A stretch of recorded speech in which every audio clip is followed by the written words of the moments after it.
Bonjour. Bonsoir. Bonsoir. Oui. Alain Chonard, je suis 1501 Bernier, à Saint-Luc, concernant le lave-auto Shell, qui est au coin. Beaucoup d'entre vous sont déjà au courant. Je suis déjà venu il y a quelques années à cette tribune pour me plaindre de la situation. J'ai même demandé à cette même assemblée s'ils pouvaient faire quelque chose pour empêcher de tels projets de se réaliser encore. Il y en a eu chemin de l'An, il y en a eu à la sortie de Saint-Luc, des Shell avec séchoir, les portes qui rouvrent. Il y a un règlement numéro 0527 avec les articles 3, 7, 10, 11, 13 que je pourrais vous lire, je pourrais vous en lire un pour... tout mentionne le bruit qui est de nature à troubler la paix et la tranquillité du voisinage. Ça fait près de 15 ans que j'endure cette situation-là. Monsieur Savard est au courant.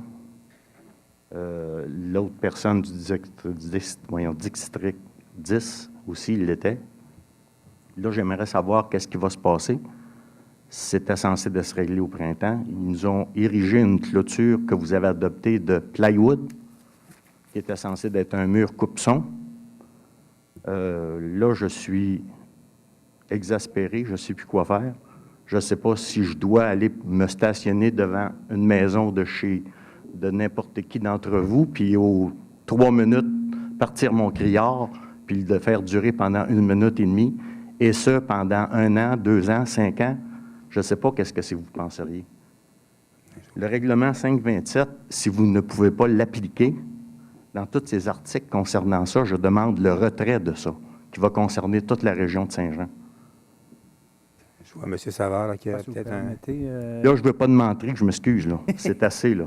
Non, mais si vous permettez, dans votre cas, dans le cas qui vous dérange, évidemment, il y a des modifications qui avaient été faites avec les propriétaires du Shell. Ils n'ont pas été toutes réalisées. Non, c'est effectivement ça, mais ce que je peux comprendre, je n'étais pas au courant que finalement, suite aux modifications qui ont été faites, qui ne sont pas conformes en passant, qui devraient aussi modifier certains aménagements pour mieux améliorer l'aspect du mur affreux, je vais appeler ça ainsi. Mais je croyais que le résultat avait été bon, par exemple. C'est ce qu'on n'avait pas eu de plainte, on n'avait pas eu de suivi de votre dossier. Entre vous et moi, là, une pelletée de merde d'en face ou sur la tête, dans mon cas, ça n'a pas de différence. Dans ceux qui ont des cheveux, ça paraît pas, mais ça sent pareil. Ça fait qu'un mur de plywood, là, avec la projection de bruit que ça fait intérieur, si votre maison n'a pas de meubles et il n'y a pas de tapis, rien intérieur, ça va résonner. Ouais. C'est ce qui se produit présentement. Peut-être que les décibels ont été descendus un peu, mais l'effet est la même, là. Autrement dit, c'est que le projet ce qui était fait du monté, ça n'a pas le rapport, ça n'a pas l'efficacité qu'on demandait. Bien, premièrement, M. Jean-Marc Paquette n'était même pas content. Lui-même m'avait dit qu'il fallait qu'il rende la marchandise, sans ça que ça ne marcherait pas avec lui. Mais là, ça en fait plusieurs que je pense qu'il y a de cette situation-là. À ce moment-là, M. le DG, on pourrait regarder, voir en renvoyer un inspecteur, puis voir peut-être si les modifications doivent être apportées. Premièrement, le mur a été monté égal au muret de ciment qui est égal à l'asphalte. S'ils veulent couper vraiment du son, il faudrait qu'il y ait des arbustes, quelque chose à l'intérieur. Si vous vous souvenez, dans le projet qui a été accepté par le Conseil, il y avait le mur en question, plus une haie de cèdre qui doit être plantée. Intérieur, extérieur, non pas juste extérieur, parce que la résonance est là. Ouais, je ne me souviens pas du détail, mais il y a une haie de cèdre qui est prévue d'être plantée, donc qui devrait se faire au printemps, là, dès que le dégel sera arrivé. Là. Ça, c'était dans ce qui avait été autorisé par le Conseil. À l'époque, mais il y a une dérogation qui doit être réattribuée parce que son mur, il aurait fait un mauvais emplacement. Mais je veux pas que ça...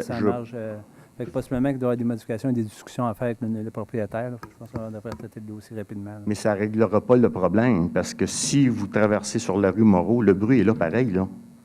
La porte est ouverte. L'ébloueur fonctionne pareil. Là. Bien, le propriétaire avait donné sa collaboration en disant qu'il devrait, en temps normal, lorsqu'un véhicule rentre, qui ressort, automatiquement, les autres portes ne devraient pas ça, c'est un problème qui perdure, qu'à tout bout de champ, il y en a une qui ne fonctionne pas. OK. C'est l'année passée qu'il y a un lave-auto que vous aviez fermé parce qu'il était dangereux. Vous avez eu l'innocence de le laisser refaire exactement la même façon avec les portes qui restent ouvertes quand le blower fonctionne. appeler ça ainsi, si vous voulez. Mais ce n'est pas nécessairement l'innocence. Des fois, c'est par rapport aux circonstances, des fois. Là. Puis il y a des projets, évidemment, sont mieux gérés avec le temps parce qu'on apprend des erreurs qui ont été commises, dont celle-là qu'on a fait part. On a 2 problèmes à cet endroit-là, sur le boulevard Saint-Luc et aussi près de la rue Bel-Air. C'est des erreurs qui ont été mises dans le temps. Cependant, c'est trouver des façons de mieux corriger la situation. Puis je crois qu'aujourd'hui, même dans n'importe quelle situation, ces vérifications-là sont faites. Des nouvelles implantations. Je l'avais déjà mentionné. À la première construction du premier lave-auto, je l'avais mentionné. Personne ne m'a écouté. Le voisin de ce lave-auto-là, monsieur, je ne me souviens pas de son nom, la maison était déménagée. C'est lui-même qui bougonnait en plus. Puis ça a continué. Vous en avez construit 2 autres. Okay. Puis là, moi, je subis. Là, ça fait 28 ans que je suis à Saint-Luc, que je construis mon commerce, puis que je travaille là, puis je subis ça. Là, vous allez me mettre en prison si je pogne les nerfs à un moment donné puis que je vais le démolir moi-même. C'est pas moi qui vais vous mettre en prison, personne n'a entendu ici. Ouais, mais là, c'est parce que c'est rendu un point que c'est ridicule. Il faut que ça arrête. Il faut qu'il se passe quelque chose. Il faut qu'on arrête de faire de fausses promesses. Puis, je parle au nom de tous les citoyens. On n'est peut-être pas beaucoup, là, mais inverser le lave-auto, sens contraire. Voir si les gens de la rue en arrière, s'ils seraient contents, Montmartre, etc., même, ils ne doivent pas être heureux, anyway. Parce qu'ils entendent tout le bruit quand le lave-auto part, les jets d'eau. Bien, on est d'accord avec vous. On comprend que ça vous apporte une déplaisance. Cependant, c'est qu'il faut juste travailler pour apporter une modification puis l'améliorer. Mais il faut travailler en collaboration avec le propriétaire là, parce qu'on n'a pas de réglementation qui nous attache à obliger une démolition là, par rapport Pourquoi vous ne faites pas honneur à votre règlement avec le numéro 20? Bien, je pense les qu'il faut peines vérifier. qui sont attribuées. J'avais fait des plaintes à la police. Il était prêt à faire toutes des amendes, etc. Puis, oups, ça tombe à l'eau. Il faut que ça passe en quelque part. Il y a quelqu'un qui ça ne marche pas. Vous l'avez fait, ça. Vous l'avez voté, ce règlement-là. Oui, à ce moment-là, monsieur, on peut vérifier en cette période écologique, pourquoi? Monsieur, je pense que là, on a compris le message. Oui, mais non, je pense que vous n'avez pas encore assez compris. Je ne sais pas, moi, je le vis, là, tout le temps. Mon père, vous le viviez, mais là, on ne réglera pas ça ce soir. On s'entend-tu? Non, mais je veux que vous... Monsieur, s'il vous plaît, laissez-moi parler 2 secondes. Vous vous souvenez de moi. Oui, je vais inquiétez-vous pas, je vais me souvenir de vous. Je pense que à la direction générale, on doit faire les requêtes pour vérifier si le bruit c'est un problème, si vraiment il contrevient à nos règlements, notre réglementation. Si c'est le cas, qu'on applique le règlement et qu'il y ait les amendes en conséquence.